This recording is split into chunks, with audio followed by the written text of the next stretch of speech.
Okay, hello everybody.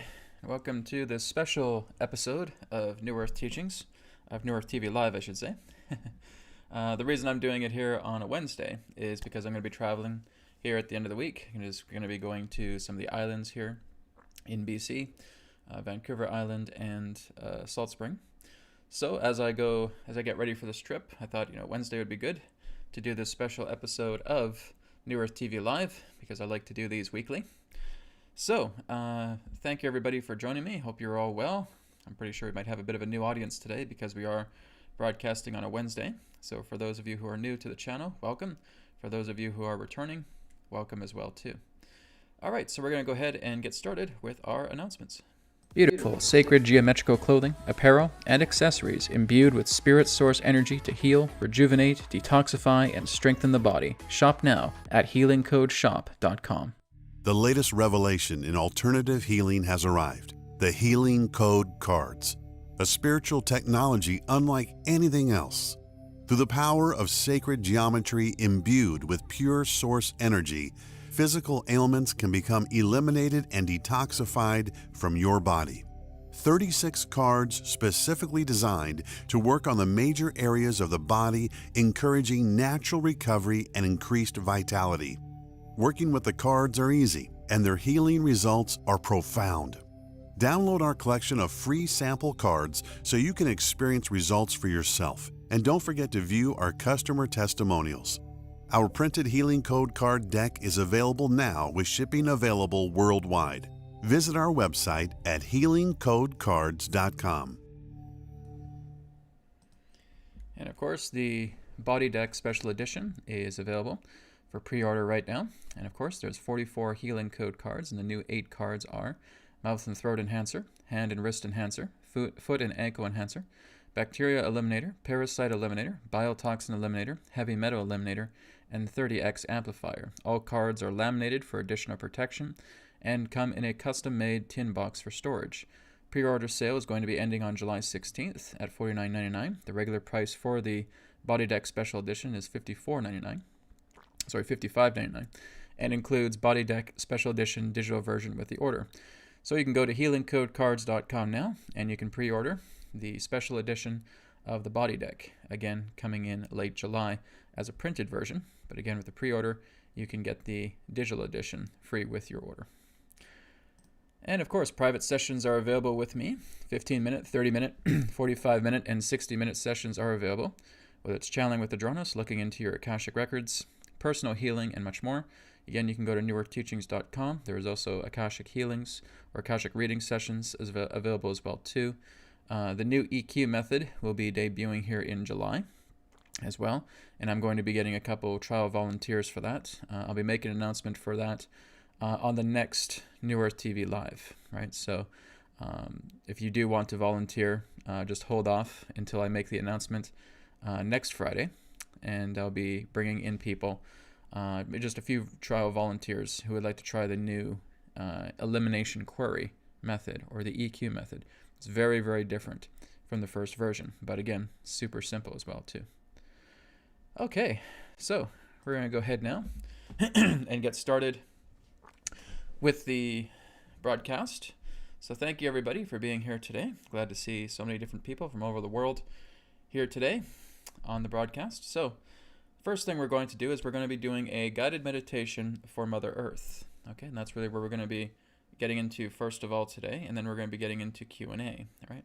So for those of you who want to look into healing, well, this is why I've put up the clarity technique, right, up on the YouTube channel. This is why the BCR and TC technique is there. This is why the black ball and white ball technique is on the YouTube channel, okay? Go look those up. Go ahead and take care of those injuries or emotional conflicts, whatever it is that you're dealing with. Utilize those, okay? That's why they're free on the channel. I'm getting a couple requests here for healing. Just go to the videos, guys. That's why they're there, okay? Today we're going to be doing a mass meditation for Earth. Then we're going to get into some Q&A, okay?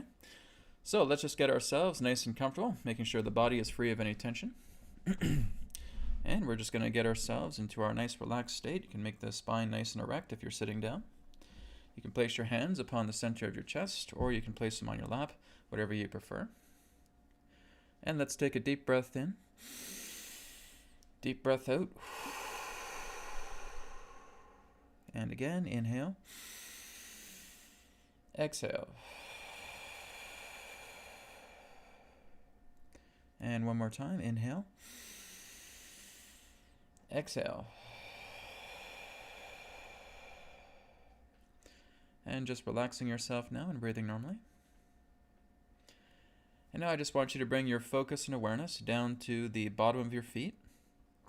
And I want you to feel as if black roots are coming out to the bottom of the feet and they're connecting directly to Mother Earth.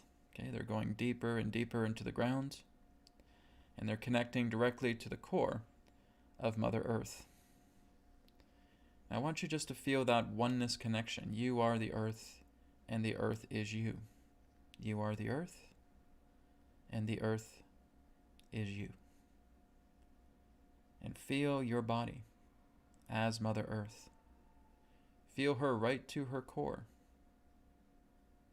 Feel that love energy expanding, moving throughout the earth as it comes upon the surface. And you are every form of land upon her surface. You are every drop of water within her oceans. You are every molecule of oxygen within her air. You are her atmosphere.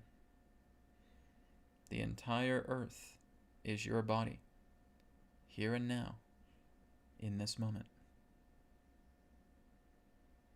I want you now just to do a scan, all right? Just seeing this green beam coming from the northern pole of the earth, scanning the earth very slowly.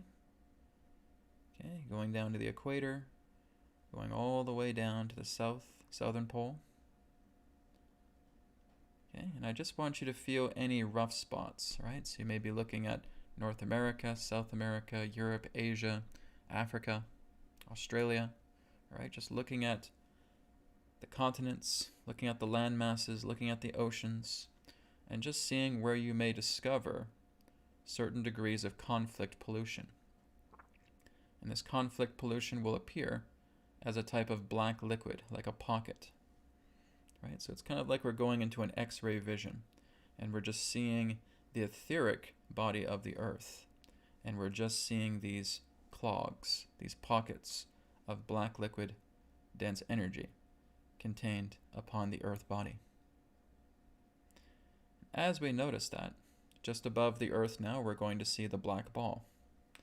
The black ball is going to be our storage container to holding all of the dense pockets, the black liquid dense energy that we observe through this scan. And now I want you to see black roots coming out through the black ball and just wrapping itself all around the earth.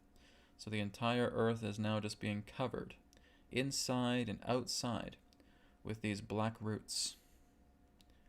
Black roots are again filling the interior and exterior of the planet. So it's almost like you're seeing a black rooted planet. All of these black roots covering Mother Earth. And just being aware of the spots, of the pockets that you have found relating to the black liquid dense energy. And now we are going to do the apologetic affirmation, just as we've done when we've done the black ball, white ball technique upon ourselves. We're going to do the same thing here with Mother Earth. All right, so let's take a deep breath in, deep breath out. And if you want, you can repeat after me with the apologetic affirmation. I apologize to the earth for being neglectful regarding these conditions that she is experiencing. I ask for the earth's forgiveness as well as her assistance to clear away these pockets of black liquid dense energy, placing them within the black ball to be released to spirit and to be forgiven and to be purified in totality. And so it is. Okay, so now I just want you to take a minute or two just to focus, concentrate. Okay, feeling all of those areas that you felt, the pockets of the black liquid dense energy of the earth. And we're now just seeing the black roots extracting all of that black liquid dense energy and moving it directly up into the black ball. Okay, so let's take a minute or so. I think we'll just give 1 minute of silence here as we do that now, moving all of that black liquid dense energy into the black ball.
Okay, so now as we feel all of that black liquid dense energy contained in the black ball, I will now connect with Spirit, and we will work together in clearing out all of that black liquid dense energy in the black ball.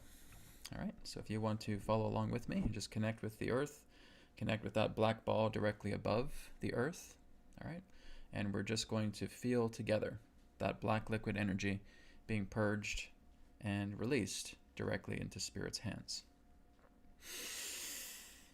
I command God's Spirit Light to cancel out, eliminate, neutralize, and purge all of the black liquid dense energy contained within the black ball above the earth to all of the perspectives that is sharing this meditation exercise here and now with me, releasing all of that black liquid dense energy contained within the black ball that they are perceiving in their own reality pertaining to that of the earth, sending all of that black liquid dense energy directly into source consciousness to be purified and brought into perfection. Apply. Okay, deep breath in, deep breath out.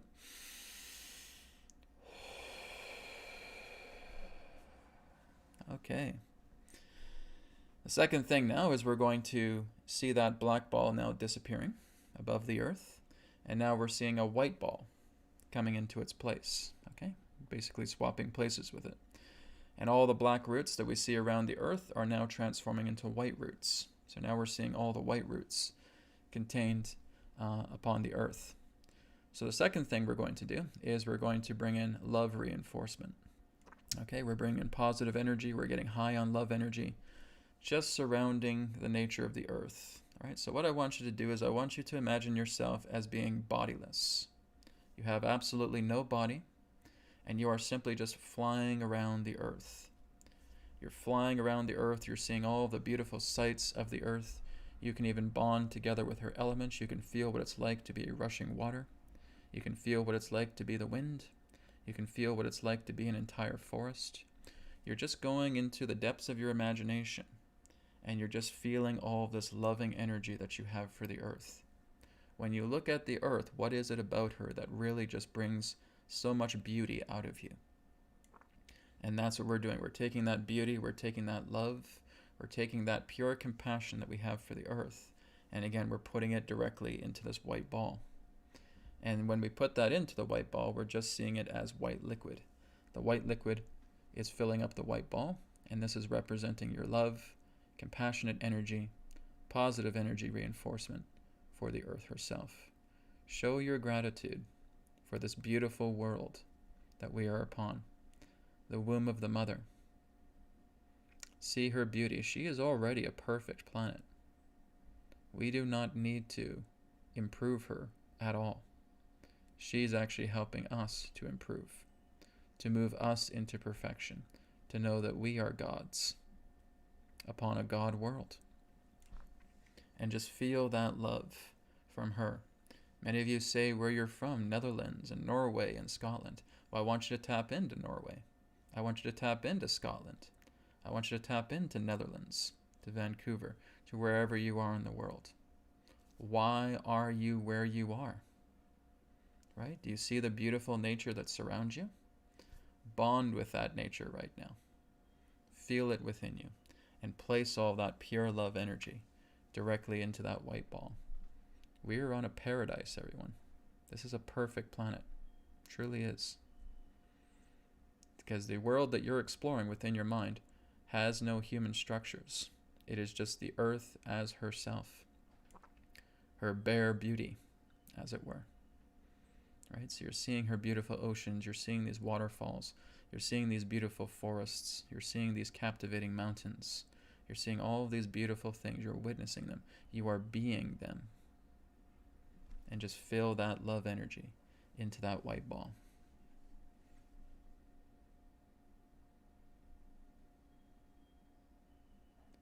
And now that you are feeling that love energy coming directly into the white ball, I will once again connect with Spirit, and now we're just going to distribute that pure loving energy from the earth, or from ourselves directly into the earth. So I will once again connect with Spirit. I command God's Spirit Light to distribute all of the pure love energy contained within the white ball that all who are perceiving this meditation exercise with me right now are experiencing. Taking all of that white liquid that they themselves have provided through this white ball, distributing it through the earth, distributing it through all of the white roots, touching all lands, touching all shores, touching all oceans, and touching the core of the earth herself, replenishing her, regenerating her, rejuvenating her, purifying her in totality with this love from her children. Apply. Okay, deep breath in, deep breath out. I want you just to feel all of that white liquid now, just coming upon the earth, filling her right to the core.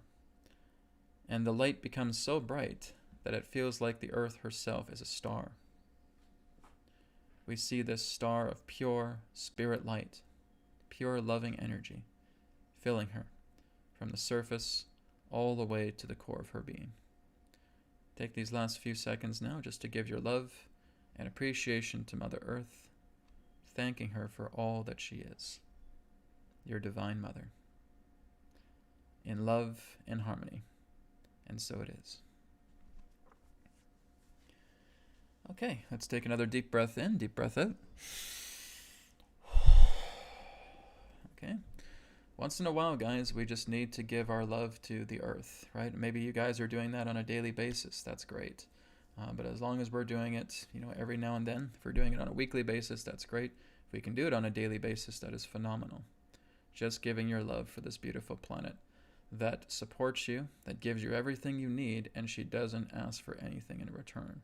How loving of a mother is that, right? We have to really hold her dear in our hearts, okay? A lot of that black liquid dense energy that we're clearing out is from humanity. It's not from the earth, right? It's our dirt, it's our grime, it's our filth, right? It's our pollution. And we're cleaning out. We're the only species on the planet that's basically not in harmony with the earth. Every other species, every other form of life here is in complete harmony and equanimity with the earth. We're the only species that isn't, right? So again, just keep that in mind, that I'm going to work in being in equanimity with the earth, right? I can't promise that for the entire collective of humanity, but I am certainly going to be there for the earth. That's great. And as you continue to be the shining light example, others will see that, and they'll see it for themselves too. Okay?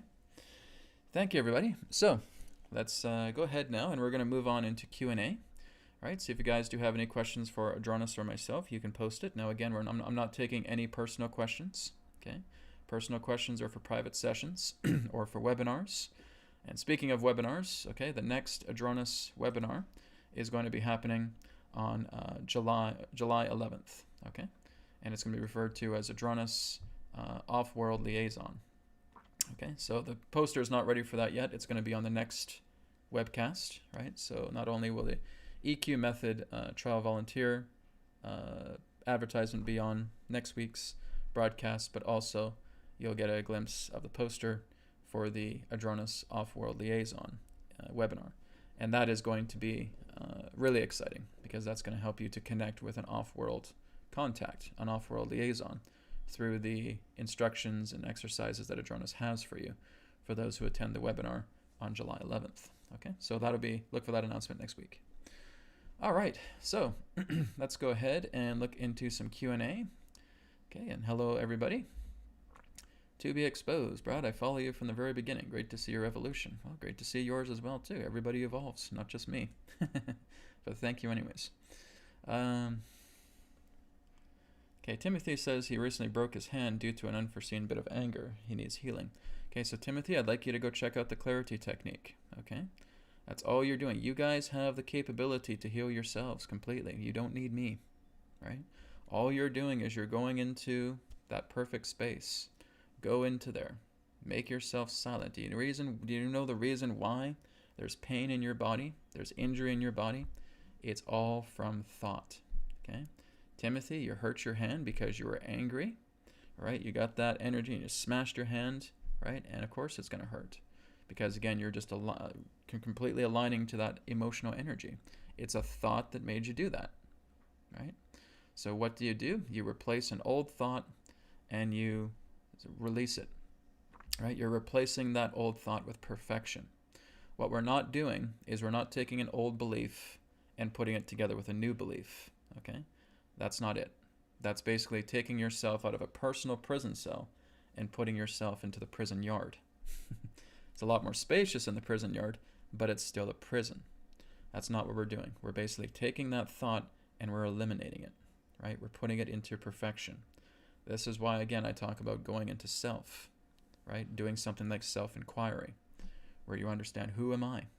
And you go into the I and you look at the source of that root pertaining to the ego, the source of that root pertaining to conflict, right? And you're seeing that dissolve. You just see it for what it is, and you stay there in that source. As you do that, the thoughts melt away. The injury melts away, right? So the clarity technique does a great job of doing that. Okay, you can also look into the black ball, white ball. You can also look into BCR and TC technique. Okay, they all do great work. Just the clarity technique is the level 2 of BCR TC technique. You can find that on my channel. All right. So let me just go ahead and switch over to live chat. Here we go. Now you guys can see the live chat on my screen. All right. So let's go down the list here a bit more. Okay. Let's go down here a bit more.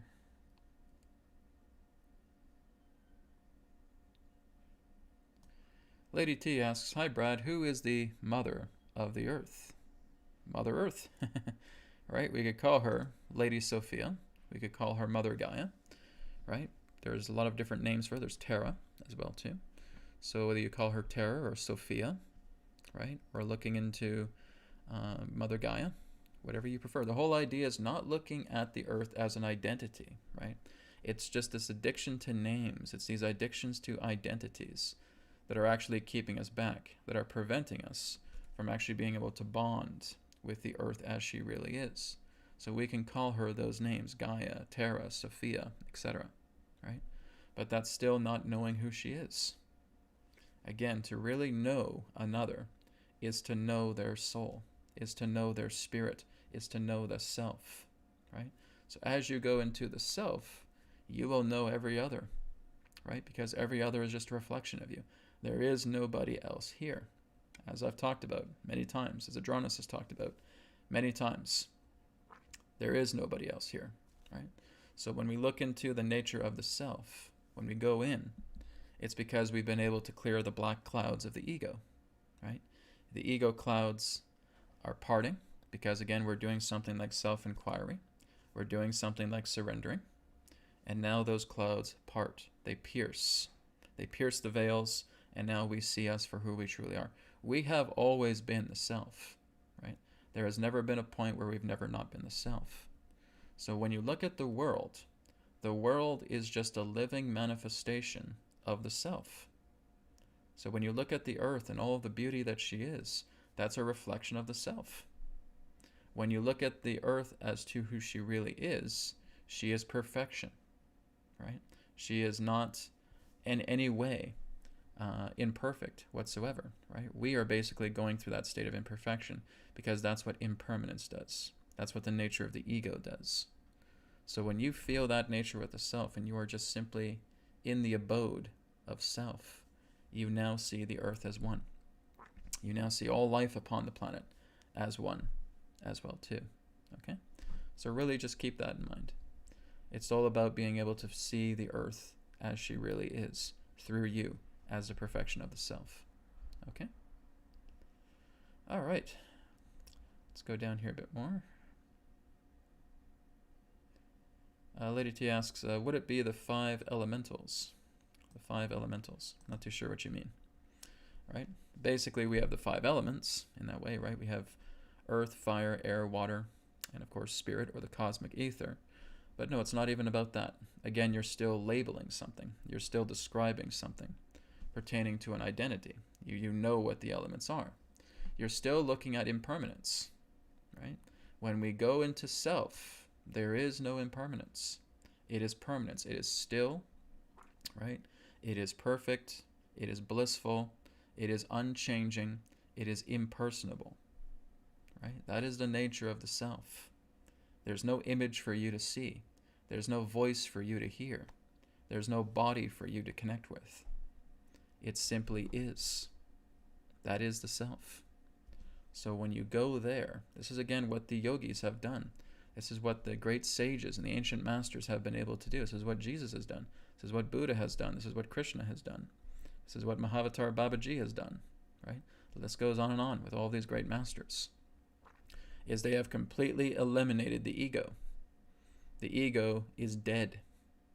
And all that remains is their true self, which means their addiction to impermanence was completely eliminated.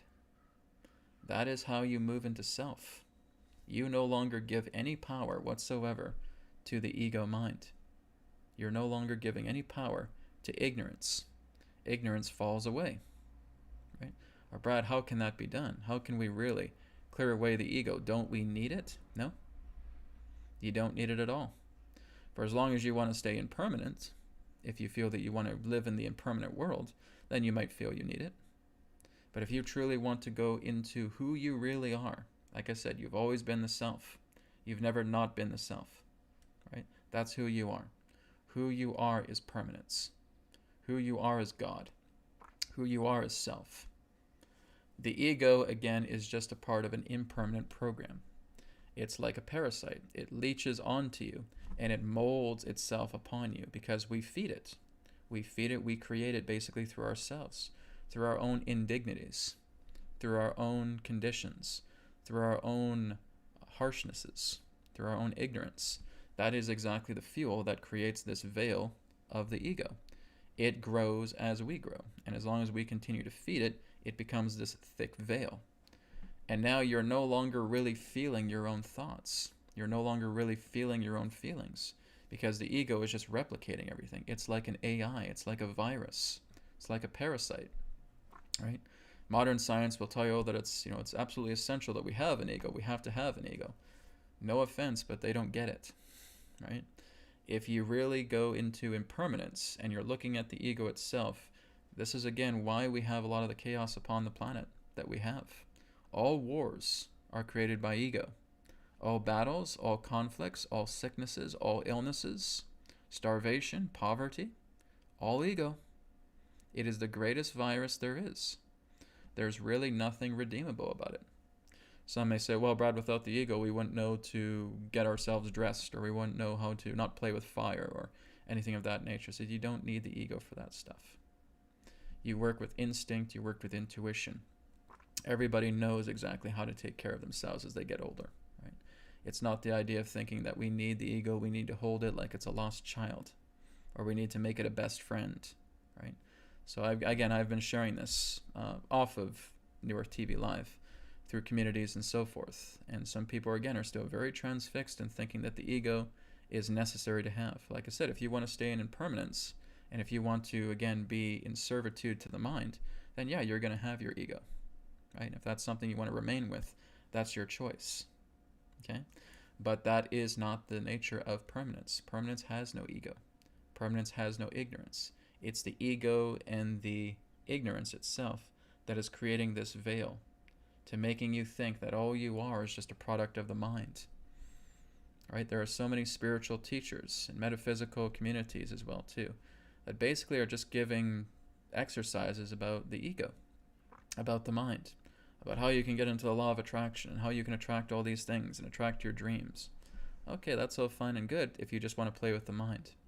But if you want to go into the self, none of that will work. That's useless prattle. When you go into the self, you are completely free of all of that. You part the clouds, right? The ignorance, the black clouds leave, and you go into the self. And there's only two ways that you can do that. Number one, inquiry. Number two, surrender. If you completely surrender everything that you are and you give it to God, you give it to the self, now you no longer have any problems. You no longer have any burdens because you've given them to God. It's God's responsibility to look after the entire world, because we all know that God created the world, right? That's all we've been told since the very beginning. And that's the truth. God creates everything. The self creates everything, right? We can call it God, we can call it the self, we can call it source, we can call it creator, right? Whatever you want to call it. You can call it Allah, you can call it Brahman, right? There's many names, but it's all the same thing. It is that pure self that is the creator of all. And so when we give everything back to the creator of all, we are now free. We now live as the one will. You only ever have one will. You don't have multiple wills. There's no multiple eyes within you. You are one eye. With one eye there's one will. When the ego tries to create a will within you, and you try to go through that will, it breaks down. It's like an old junker of a car. Just you start it up, it goes a few feet, and poof, it collapses, right? That is the nature of the ego. It sabotages. It's too dumb. It doesn't know what to do. It doesn't know how to guide you. I've been saying this for quite a while, right? So the ego is very, very stupid. It doesn't know how to guide you. All it is just a mimicking. It's just a reflection of, again, throwing these thoughts at you to say, I have an identity. My name is Brad, and I have these types of thoughts. I have these kind of likes. I have these kind of pet peeves. These are all illusions. These are ego veils, ignorance. So the more that you are able to cast that off, you're free. You're completely free with that. So look into the true nature of the self through inquiry, through surrender. The new EQ method is actually helping you guys to go more deeper into self, right? To part the black clouds representing ignorance. All right? Okay, let's go to Serena here. Serena has a question here. Any advice on how to heal the vagus nerve? The collective has been through a lot of stress, which can take a toll on the nervous system. Again, guys, the only reason why there's injury is because there is a contaminated thought in the body. Okay? Yes, you can eat a very healthy diet. You can have good food, right? You can be vegetarian, you can be vegan, you can eat organic, right? You can be raw foodie, all that stuff.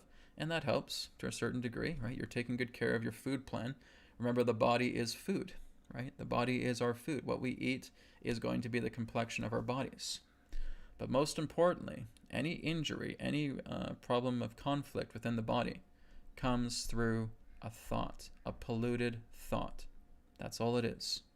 When your vagus nerve is in disarray, it's because you're in disarray.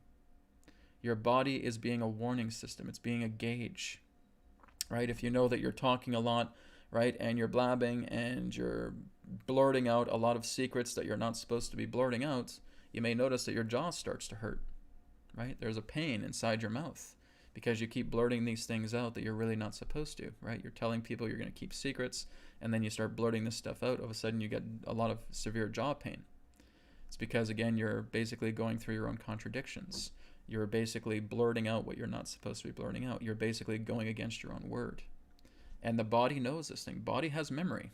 Okay? It's a memory and a gauge device.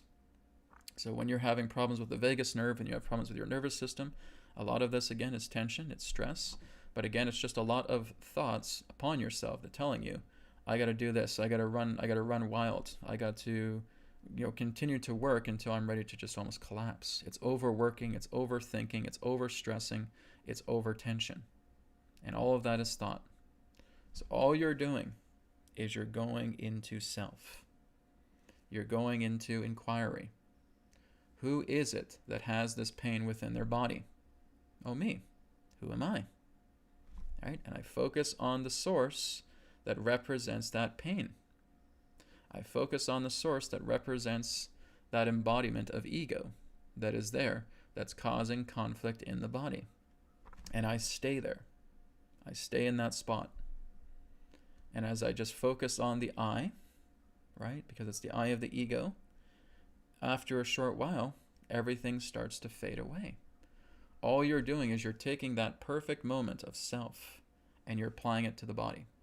My vagus nerve, my liver, my lungs, my heart, okay, my kidneys, etc.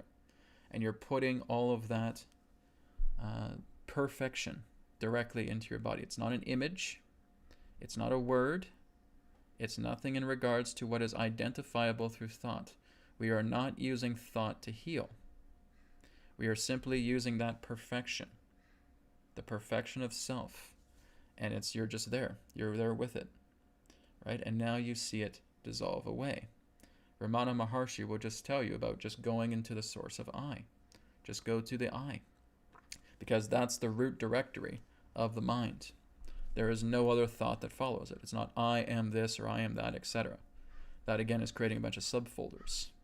You're just going into the root directory of I, and you stay there.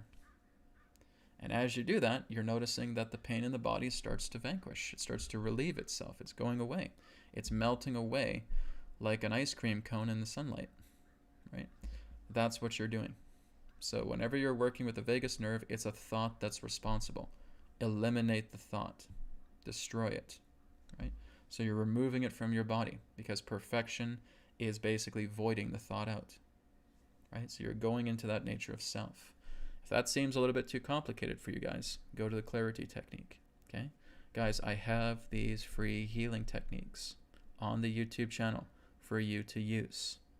If you are having problems with your vagus nerve, your nervous system, all right, your jaw, your hand, etc., that's why these things are on YouTube. They're free. Go check them out. Give them a try, right? When I create the new EQ method, everything that I'm talking to you guys right now about the self, that's what's going to be applied in the EQ method. It's perfection. All you're doing is you're overlaying perfection against the thought that is contaminating your body, that's telling you that you're ill, right? That's all we're doing. So, looking forward to that. And like I said, I'll have some trial volunteers when we get closer to that time. Okay? Thank you, Serena, for your question. Lady T says, yes, I healed my ear infections with thought healing meditations, so I gave myself the infection. Yes, of course you did. Guys, you give everything. There's nobody else here. There's nobody else here. Who's going to give you things? Nobody. There's nobody else in your universe. There is nobody here in your reality. Right? Well, there's my best friend. That's not, again, another observer. That's a reflection of yourself. You are attracting reflections of yourself into your reality. It is no more different than going into dream time and seeing these dream projections coming to you. You're the only one dreaming. Physical reality is a dream space. It's just of a different type because it's more solid, it's more vivid, it's more lucid, right? There's more information here that we're getting. We're plugged into it. It's a mind matrix, okay? It's the exact same thing as when you're dreaming at night. When you have a night dream, you see all these reflections coming to you. There's nobody else here. You make yourself sick. Brad, are you trying to say I make myself sick? There's nobody else here to make you sick. There's nobody else here to give you a cold, right? To give you a fever. You're making yourself ill. Why? Because, again, of the ego that you have created, the ego that you have fueled, the ego that you are empowering, because you think yourself as the identity. You're going into identity body, right? Eckhart Tolle always calls it the pain body. Same thing. Identity body, pain body, ego body. It's all the same. That's how you choose to live. And again, this is why that when you're constantly living in impermanence and ignorance and ego, that you're going to get sick. You are going to get conflicted. You are going to get hurt. You are going to get injured because you are not giving the true nature of self to yourself, right? You are always the self. But you think that you're all these identities, that you're all these thoughts, and that these people in your reality are different people. And what am I going to do for them? There's nobody else here. There is no other, right? That, again, is something you guys really can't wrap your heads around. You look outside and you think everything else is separate from you. It's thinking that there's just different perspectives. There isn't. There's only ever your perspective. Have you ever gone into someone else's body and started living their life and having their perspectives? No. So what makes you think that there's another person? There isn't. You will only ever see through these eyes. You will only ever perceive through this perception. You will only ever observe and witness through this. Right? I can't go into any of your bodies and start seeing through your eyes and start living your life because there's nobody else here. You're the only one in your universe. You're the only one in your reality. Everybody else is a reflection of yourself. This is your world. This is the self. Right? You got to digest that. If you're still confused, go into the silence. Go into self and feel this for yourself. You make yourselves sick, and you make yourselves perfect. Okay? It's all just about where you decide to put yourself. Right? The self is the world, but the world is not the self. The world is a creation through the self. All right? So look into that a little bit deeper. Okay. Brad, when we go home to Out Home Planet, I am from Tegata Pleiades. I see our Pleiadian ships all over the time over Shropshire, UK. Cool. Very good. You can tell them this I said hello. All right. Thank you very much. Brad, the Pleiadians say we are their children. No, guys. The only child that you are of God. That's it. They're children of God as well, too. Now, what they're basically talking about is that we share a common ancestry, right? I've talked about the idea of the 22 different extraterrestrial races, okay? So we can see them as biological relatives. We can see them as biological star family because, again, it's no more different than having our biological family here. They're just biological family of a different degree. They're of a greater noosphere in that way, right? They have a different role to play. But no, it would not be really appropriate to say that we're their children, right? Not on a soul level anyways, not on the true nature of the self. God is the father. God is the mother. God is the creator. God is the parent, right? And that's the self. It's us. So in this way, you're understanding you're your own parent, right? You're your own father. You're your own mother. You're your own creator. You're the creative force. You are the self. There is no other. When we go into mind, we start looking at these things and saying, okay, well, they're star family, and they're telling me that I'm their child, and blah, blah, blah, blah, blah. On biological levels, yes, because, again, they contribute their DNA in regards to the assistance of our creation, right? But no, if we're looking at it truly beyond impermanence, there is only one father. There is only one mother. There is only one parent. There is only one son. There is only one daughter. There is only one will. It's through the self. All right? So yes, we certainly do have distant relatives. We certainly do have distant ancestors on a biological level. But again, that's all just playing together with the mind. So if you want to talk to them, then go ahead, right? They can tell you all these things about it as well, too. It depends upon their own state of where they are as well, too. But like I said, all you're doing is tuning into reflections of yourself, right? So you're aligning to these reflections of yourself to tell you more about yourself, right? But again, just looking at that on a permanent level. It's really just the whole idea that once you are with the self, once you are in that state of perfection, you're free. You are not bound by anything with the mind, because the mind will keep going. It's like an endless hamster wheel. The circle just keeps spinning and spinning and spinning, and now you jump onto other circles and they keep spinning, and you're just this hamster jumping on different wheels, right? Paddling and going through impermanence and say, oh, I met the Pleiadians. Oh, I met the Arcturians. Oh, I'm going into higher degrees of the earth, etc., etc., etc. And that's fine and dandy, but again, you're still just playing with the mind, right? The mind is the light that the self experiences through its own self-awareness, okay? So basically we have 4 ways relating to how true reality functions, permanent reality, okay? Number one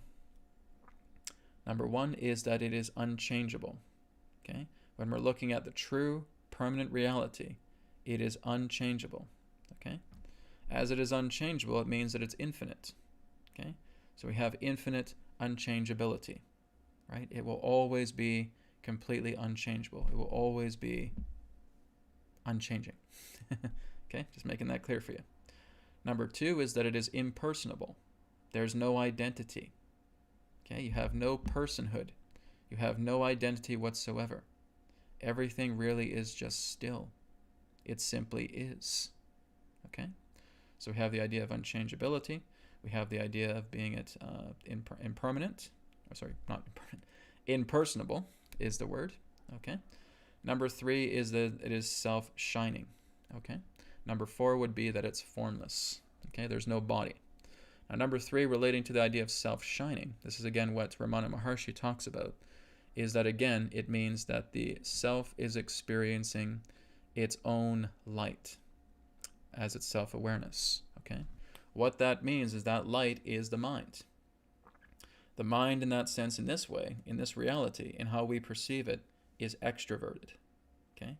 It's like if I was to draw a circle right here, and then a cone coming out of that circle. That cone coming out of that circle is the mind, okay? Without self, the mind would not be. The mind cannot exist without the self. But the self can exist without the mind, because the mind is a creation, okay? It's a creation of self. It is the light that self is experiencing through its own awareness, through its own self-awareness. So when we have that cone, this is representing the mind. All forms of life, the entire life creation, is contained inside this cone. So as it's contained inside this cone, we can go in and we can experience everything. We can experience universes upon universes of life and multiverses and so forth, because it all has form. It is impermanent reality. So basically you're looking at the opposite of everything that represents the 4 ways of permanence, okay? So we have impermanence, where everything dies, basically. Everything changes. There is form, right? It is not infinite, because it's constantly going through change, right? And the awareness you feel is not coming from the impermanence. It's coming from self. Self is the only thing that has awareness. We do not have awareness in mind. The awareness of ourselves will always be through self, right? So again, you can go on all these adventures. You can play in all these sandboxes. You can talk about the Pleiadians. You can talk about the Arcturians. You can talk about different galaxies. You can go to different universes. You can play all these things, right? You're just playing in a sandbox. That's all you're doing. It's a very sophisticated sandbox, and it's massive, and it's really fun to be in, but it constantly goes through a state of change. And through the idea of impermanence, you're going through suffering, because again, it's not perfection. You can only suffer to where there is not perfection. And that's what the mind does. That's what the ego does. That's what ignorance does. It causes you to suffer, because you don't know what perfection is until you go to self. That's where perfection lies. Okay? So just a little bit of information there for you. Okay.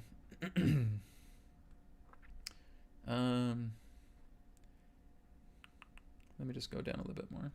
We have a lot of the stuff about diseases, guys. Like I said, everything pertaining to disease is a thought, right? Some people talk about Tourette's syndrome, right? What about Tourette's in that sense? A lot of that, again, is toxicity in the brain. A lot of it in that sense is suppressed anger as well, too. A lot of people are basically suppressing their emotions, and they suppress it to the point where it basically comes as these outbursts. It's like, again, there's fritzes going on within the brain pertaining to emotional outbursts. It's everything that's being withheld. It's something that cannot be processed properly. But again, it's all thought. It's just the idea of poor maintenance of the self, poor maintenance of the body, poor maintenance of the mind, right? And it comes out as these outbursts of anger. They're short bursts of anger, because some people think, I gotta just be quiet, I can't say anything, etc., right? And then you go into these meltdowns, right? These bursts. It's all the idea of trying to, the best form of analogy would be like trying to keep a lid on a volcano, right? And that would be something similar to that, okay? But like I said, it's all just thought that causes these fritzes, these injuries within the body and within the mind, all right? Okay, Timothy Woodruff asks, how is it that full moons can make people more agitated? Technically, it's just light being reflected by the sun, but it can be hectic. It's not the full moon doing that, all right? Your agitation is your own. Again, you're trying to put this out to something else. It's not. You are holding in a lot of emotions. You have a lot of emotions that are quote-unquote unprocessed. When you process emotions, that means you basically have healed them, right? They're no longer a part of your reality. You've made peace with them. And I just refer to that as processing your feelings, processing your emotions, processing your beliefs, so that they are now put to rest. They are tranquilized, and they are basically in their grave, resting in peace. What the moon does is it represents an energy. It's like a beam. It's like holding a magnifying glass here, and you have the energy of the sun, right, with its radiation. Okay, like I said, the sun has no light or heat of its own. It's sonoluminescence. Okay, but the vibration of its radiation is extremely intense. And so again, because the moon has an atmosphere, it reflects that light. Okay, and so when we go into a full zenith, a full moon, that energy is now at its potential. It's like you're no longer looking at a crescent of that magnifying glass. You're putting the entire magnifying glass there. Again, if you guys just think, well, it's just light, you guys don't understand the moon. You guys don't understand the sun. You guys don't understand energy, right? That is a potential. That is a powerful source of energy that's coming upon a full magnifying glass, and it's just broadcasting upon the entire earth. That is putting an incredible amount of energy forward, utilizing and seeing the entire magnifying glass in that example, right? And now you're getting a magnitude of energy that's coming upon the planet. And what this does is this goes right into your heart, right? There are people that will go out into a full moon and will not feel a thing, right? Not because they're numb inside, but because they've processed. They've processed their emotions. They've processed their feelings. They've processed their thoughts. They've processed their beliefs. They're with self, right? And they are imperturbed by a full moon. But again, what happens is a lot of people it's leading up into a full moon. That is what's causing people to outburst, right? It could be a couple days or maybe a week before the full moon, and people are just feeling like, I'm ripping my hair out of my head, I'm going crazy. Well, it's because you're suppressing a lot of these things. You are remaining unnurtured. You're not nurturing yourself inside. You're constantly venting all this stuff out, and you're not even bothering to check in with yourself. You're not willing to do the inner work. It's nothing to do with the moon, all right? It's just a bandwidth pertaining to energy, pertaining to intensity, and it goes deeply into your being. And it's bringing all of this out. It's showing you, it's doing you a favor, what you're still holding on to.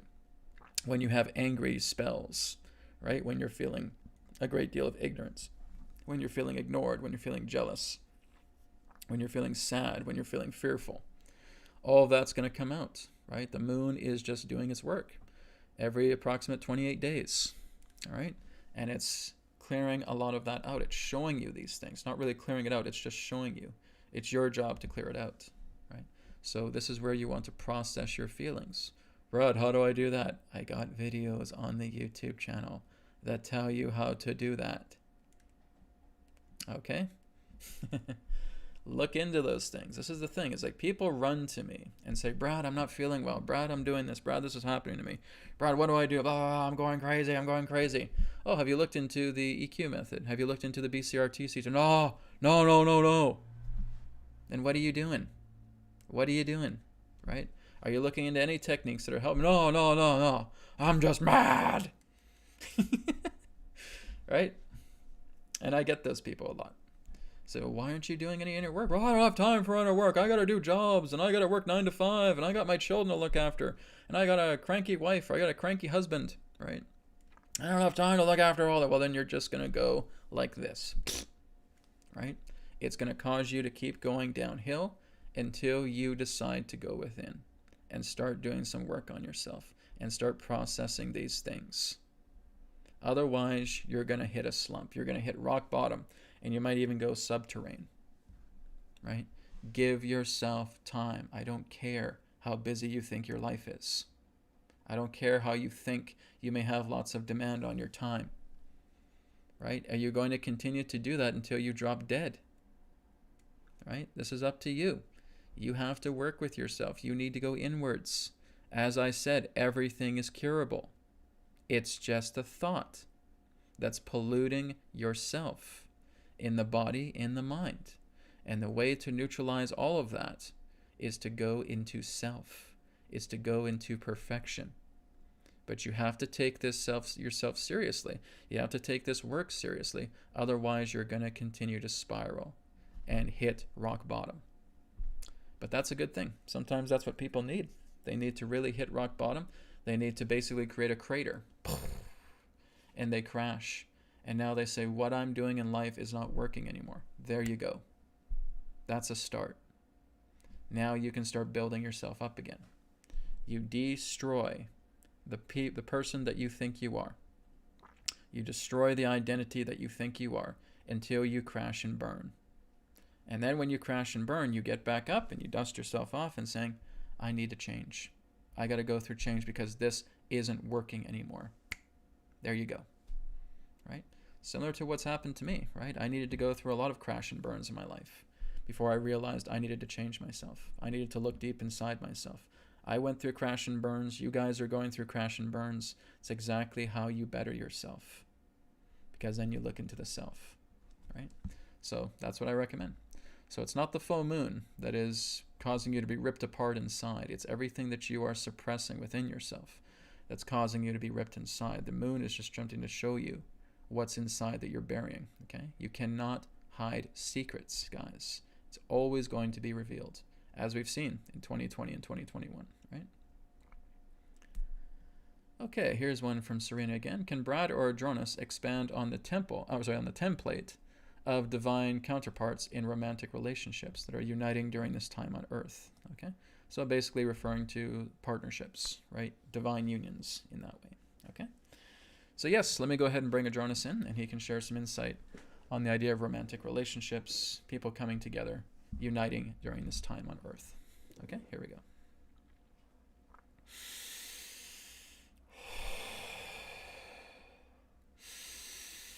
Terra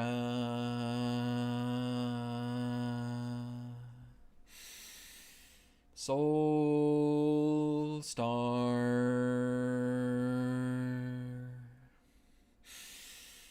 Sirius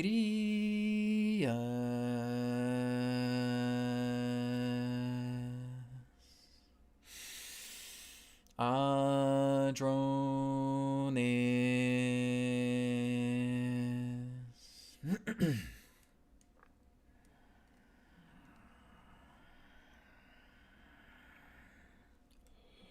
We are here. At this time, we bid you greetings and thank you very much for the opportunity of this interaction today. We say hello to Serena, and we thank all of you for being part of this transmission through your internet collective consciousness.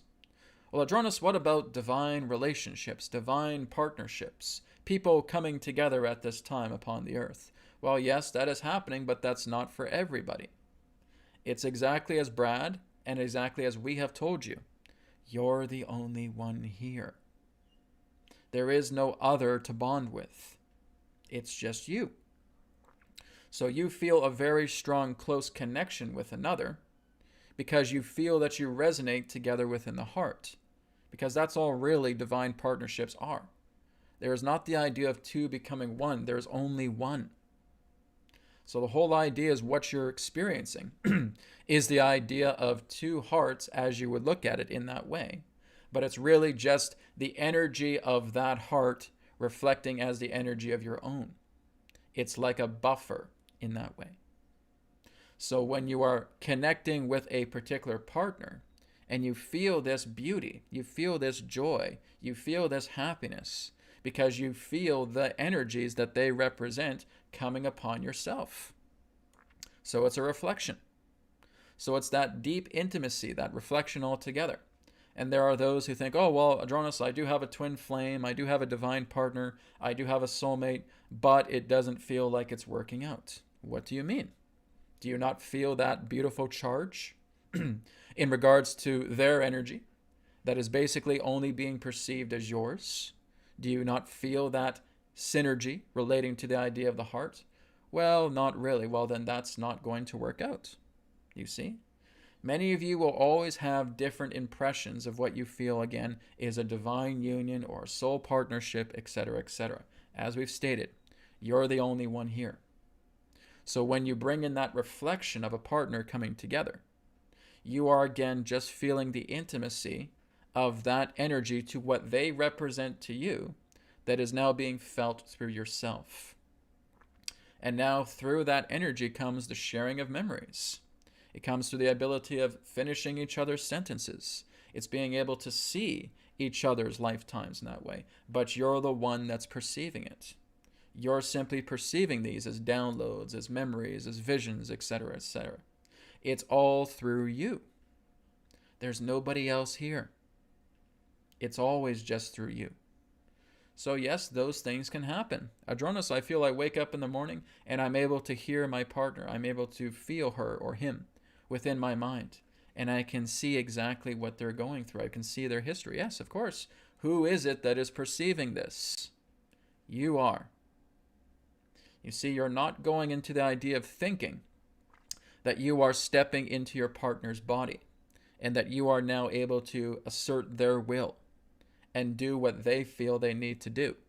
You can't do that because, again, there's nobody else here. So when you look at the idea of a union, of a connection, it's just a deep, intimate mirror for yourself. That's the whole idea. And you can take that partnership wherever you want, really. But again, everything really comes back to you. It all comes back to the self. Because there is no lack of self. There is no less of self. You will always be the self. That cannot be removed. You see? So when you attract a particular partner or reflection within your life, Adronis, are they a soul? Of course they are. They're in their own universe, but you are not able to interact in another universe. You're in your own. That's who you are. This is your bubble, right here. And there is an entire universe inside that bubble. That is your reality. There are those in their own bubbles as well, too. They can never step out of their universe and come into yours. It can't be done. You cannot step out of your universe and go into theirs. It can't be done. There is only ever you.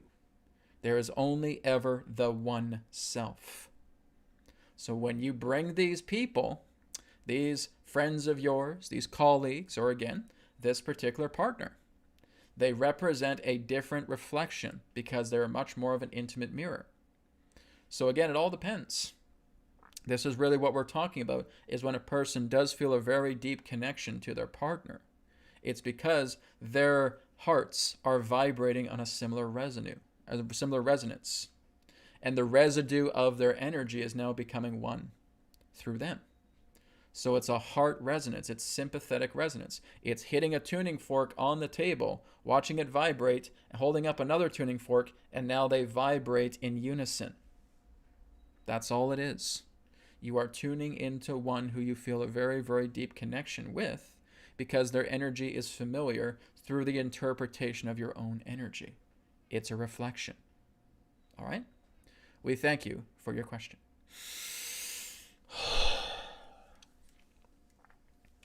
Okay. Thank you, Serena, for your question. Okay, we got a $5 contribution here from Eleazar. Thank you very much. We've talked a lot about the Bigfoot before here, but Brad, is there any truth about Dogman or Wendigo? Where do they come from? Well, a lot of these particular beings, well, if we look into Bigfoot, for example, right, these are natives to Earth. Okay, when you look at Bigfoot or Sasquatch, right, and there's several different types of them as well too. They originate from the Earth. Now, a lot of these other ones, such as werewolves, right? Let me just go back to what you were saying here. Dogman or Wendigo, in that way, where do they come from? Some of them are conjured, right? These are basically conjured entities, right? Usually it can be done through mages, it can be done through warlocks, wizards, etc., because they do exist. They just, or sorcerers, they exist in, you could say, the corners of the planet, so to speak, right? But they basically commit a spell. And what they're actually doing is they are forming their own consciousness and melding it together with these other animal-like features, right? And they can actually materialize into a physical form for a certain amount of time. And whatever they decide to do is whatever they decide to do. It's like werewolves, right? There have been people who have talked about werewolves on the planet. It's the exact same thing. It's the idea of a conjurer. A conjurer goes in and they start bringing in a lot of these kind of unpleasant energies within the astral that bonds together with a materialized body that they have for a certain amount of time. And some of them will do it for the sake of rituals, blood rituals, or anything of that nature. It becomes pretty gruesome in that way. But again, they will materialize for a certain time, but they can only go to certain places because they're following a certain geometric pattern. That geometric pattern is created through these magic rites, and it functions as a container. So they may say, like, for example, a town, right? And through their own vision, they've been able to create a certain geometric pattern where they can only exist in that town, right? Because the geometry cannot cover the entire world. There's just not enough of their own vitality and energy to cover the entire planet. So they'll go into small spots and they'll create a geometric hieroglyph. They will create a type of alchemical symbol in that way. And that will function as their container, right? And they can only be around for a certain amount of time. A lot of them will do this through full moons, right? This is kind of where we look at the lore with the idea of a werewolf coming out during a full moon because the energy is the most potent, right? But like I said, it's mostly a sorcerer, a wizard in that way, a conjurer who has been able to master these particular principles through ancient ceremonies and through ancient education.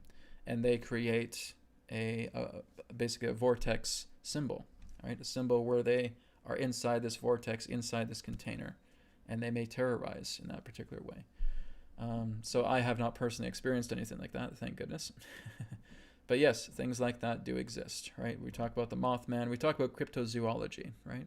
A lot of these different eyewitness testimonies about these creatures that may be seen in the woods at night or during a full moon or so forth, right? It's very real. It certainly is real. But again, it's the result of conjurers basically connecting with other, you could say, shadowy entities, right? Then basically their energy is becoming this creature, right? And they will go and they will, again, often a lot of this is done through usurping fear, because basically these shadowy forces will give this particular conjurer their own abilities, and they will go out and they will terrorize, and they will utilize this fear, and that will siphon to their proxies that represent these shadowy forces. So again, it's very, very dark magic in that way. But yes, it's something that is very real. So basically, if you do see something like that, hold yourself in the light, go into perfection, right? Like I said, if you're really in harmony with the self and you're sitting down, can't touch you, right? So when you have that pure light shining that's so powerful, it's the pure archangel energy, or even beyond that, it is pure God energy. They can't come near you. In fact, it's almost like being scorched from the light if they tried to do that. So, like I said, I have not talked to anybody who has actually personally experienced these beings, okay? But they are very real. So just be aware of that. Really doesn't even help you to even look into these things, right? It's very unlikely that you even experience something like that, but in the event that you do, go to the self, right? And just immerse yourself in self-presence, in self-perfection. Nothing can touch you that's harmful, all right? All right, let me just go down the list here a bit more.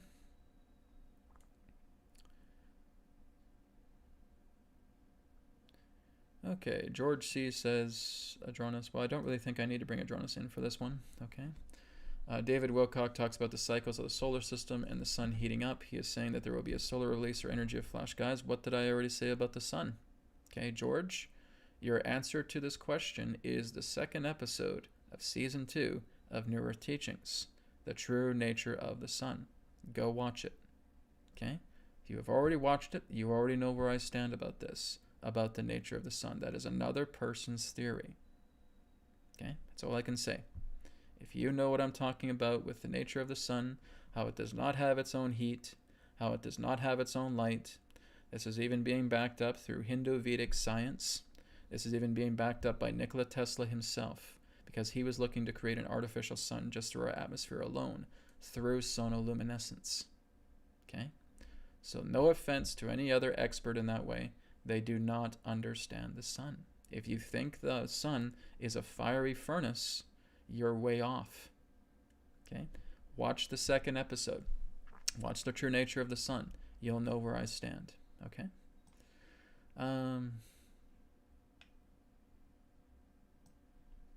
Okay, Lucia Romero asks, Adronis, how can we know if an elongated... We're going to take one more question after this one. Adronis, how can we know if an elongated skull is Syrian or Capellan? Were they good people? Okay, so let me go ahead and bring Adronis through about that.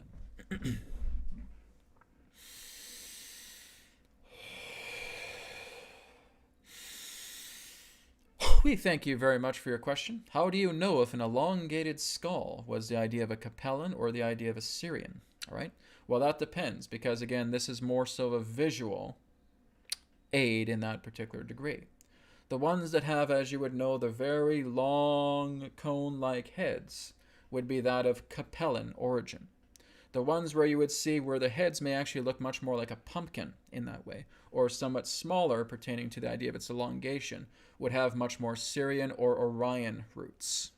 All right? Now, again, you cannot base upon the idea of feeling that, well, here's a skull, and so they must have been an evil being. Or here's another skull, they must have been a good being. You cannot justify it that way. You're only looking at the black and white. It is not about that. You have to understand that you are soul. You are spirit. You are self. You have all facets through you. It is not about the idea of someone who has a very long, elongated skull here. They must have been evil. They must have been horrifying. That's nothing but your own ignorance talking. So it is not about looking at the alignment in that way. These beings have come upon your planet, and many of them, in that sense, is that they had certain tasks to fulfill. Some of that sense did appear as gods before your planet. Some of that sense actually stayed on to actually educate much of humanity, that they taught you different things.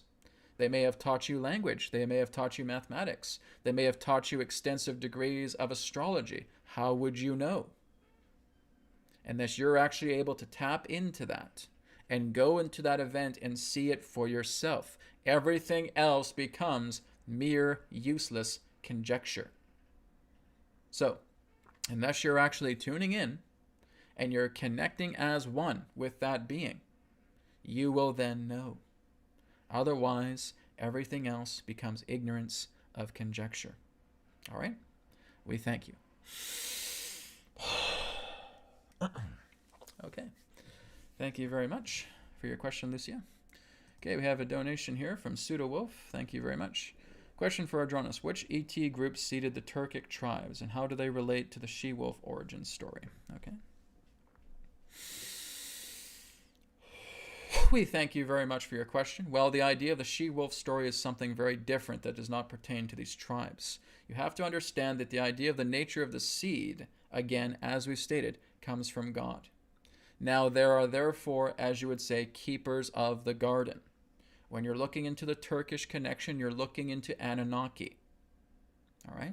You're looking into a lot of the ancient structures that have been brought in through what you would know as your ancient Middle East and ancient areas of European nature, again, often relate to the idea of the Anunnaki.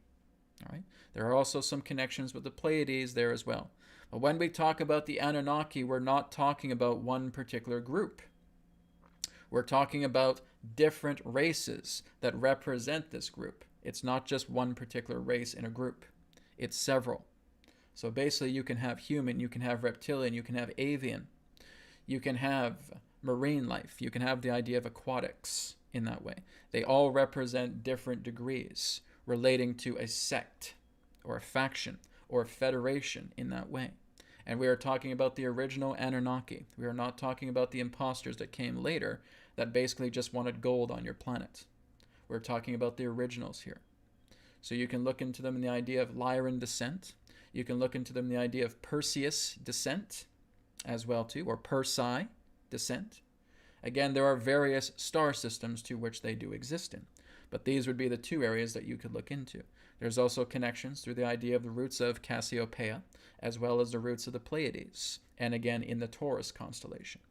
So again, there are many that are responsible for much of the, shall we say, overseeing of these tribes that have come together. But again, that is not where you are seated. You are seated with God. And we mean that very literally. But many of you are still not getting it. Yes, you have contributors. Yes, you have biological family that assisted in your creation of a physical body that you can therefore occupy. Who you are is of God. That's the nature. You're not getting it. It's the idea that these beings were vessels for God, vessels of self. This is why they were able to create in such sophistication, because God led them every step of the way. This is why we say, God is your parent. You're closest to God. But for many of you, that just won't do. Adronis, God doesn't have a body. God doesn't have a form. We want something with a form. And we're telling you, anything with a form is a vessel of God. Because that is how it works. By themselves, they could do none of this. They could not create humanity by themselves. You need the wisdom, the intelligence, the perfection of God to lead you every step of the way. And that is how humanity is created, in all its castes, in all its ethnicities, in all its cultures, in all of its body types. All from God. Period. Everything else pertaining to these beings were caretakers, keepers of the garden, assistants to come through, to helping you out, to building the foundations of a society, to teach you language, to teach you mathematics, to teach you numbers, to teach you how to live, how to connect with the earth, what plants are good to eat, what plants are not good to eat, the nature of many of the animals that surround you. Teaching you all of this education. That's what they taught to the early tribes. That doesn't mean that you belong to them. They're liaisons. Therefore, that's the Anunnaki. That's the Pleiadians. Everything really just comes back into the root of the Anunnaki, because those were the root races. That's really what the Anunnaki represent. They are the root races that were responsible for the seeding of all life in this galaxy that you have roughly termed as the Anunnaki, as the Elohim. They are the root races. And you had various races working together with certain tribes, with certain cultures at certain times through your planet's history. That's how it works. Does not mean that they are the pure developers of you. They were assigned because they have rapport with you. So you connected with avians, you connected with mammaloids, or very similar to what you would know as beings that may look part wolf in that way. But again, the she-wolf is a little bit of a different story. Something you need to look into a little bit more, because they're not quite interrelated as you think you are. They think you are, all right? So look into that a little bit more deeper. But the Anunnaki, in its root races, was primarily responsible for the seeding of life throughout this entire galaxy. Look into the root races. That's what's being talked about. So you can look into Andromeda, and you can look into Arcturian, you can look into Sirian, you can look into Pleiadian, you can look into Centaurian, you can look into all these different types. They're all just parts of the root races of the Anunnaki. of the Elohim. All right? Look into this deeper. Go to the roots rather than looking at the dividing lines. Then you will understand further. All right? We thank you very much for your question. We thank you for this interaction. We will now conclude. Goodbye for now. Okay, thank you, Adronis, and thank you very much, Pseudo Wolf, for your question. Hope that makes sense. All right, so we're going to end with one more question, and then that will be it. Okay,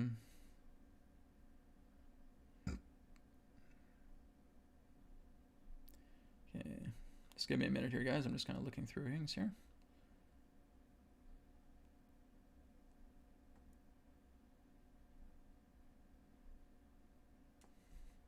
Steph says, didn't Brad say there is no Satan last week? Guys, Satan is your ego, okay? It's your own ignorance, right?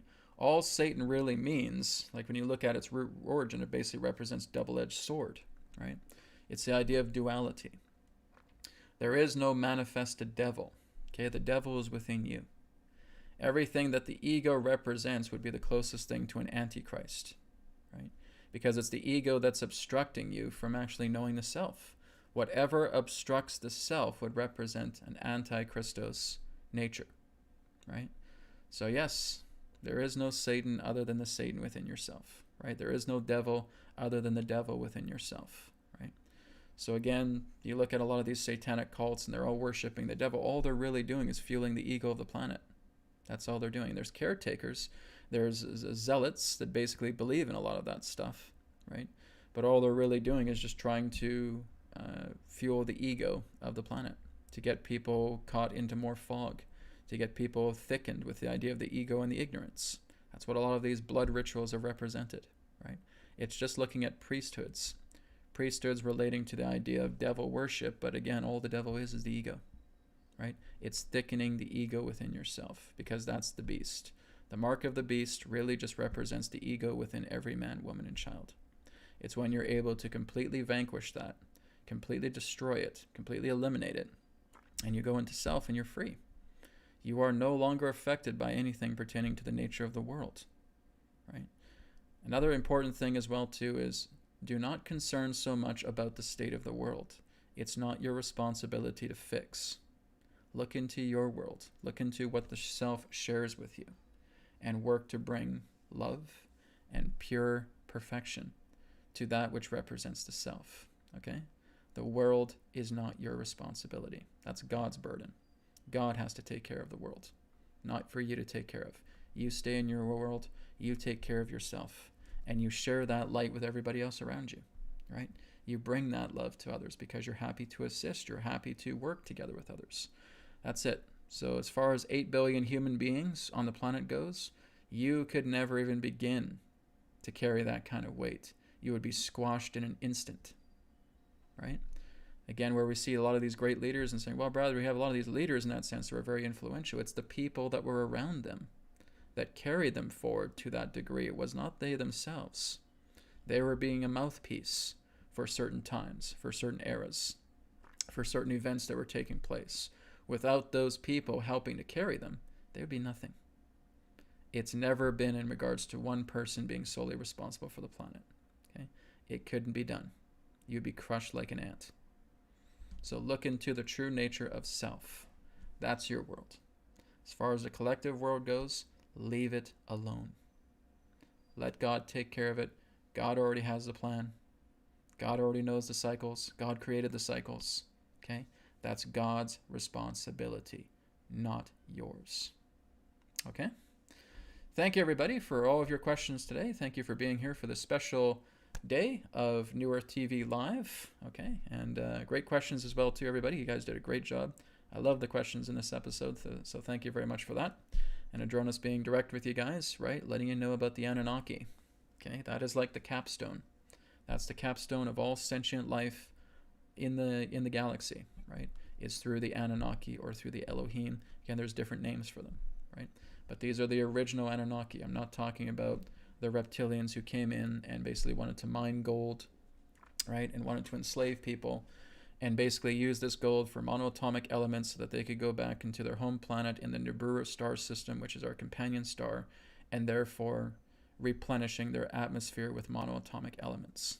It's not the ones I'm talking about. Okay, those ones have agendas, and they're not true creators. The true creators, again, are the seed races, the root races. Those are the true ones. Okay, we'll talk about that more down the road. All right. There's another video as well too where Adronis talks about the Anunnaki on my YouTube channel, and you can look into that too. Okay. Thank you guys. Take care, and I'll speak to you all next week, next Friday. May it be well with you. Take care. Goodbye for now. Thank you very much for checking out the New Earth Teachings YouTube channel. Feel free to check out my websites, newearthteachings.com, healingcodecards.com, healingcodeshop.com. Go on to healingcodecards.com to grab your body deck and your mind deck. Also available in digital versions as well. And of course, you can follow me on social media, on Facebook, on MeWe, and of course on Telegram as well. Thank you again for tuning in, and I'll speak to you again in the next video. Take care and show the way.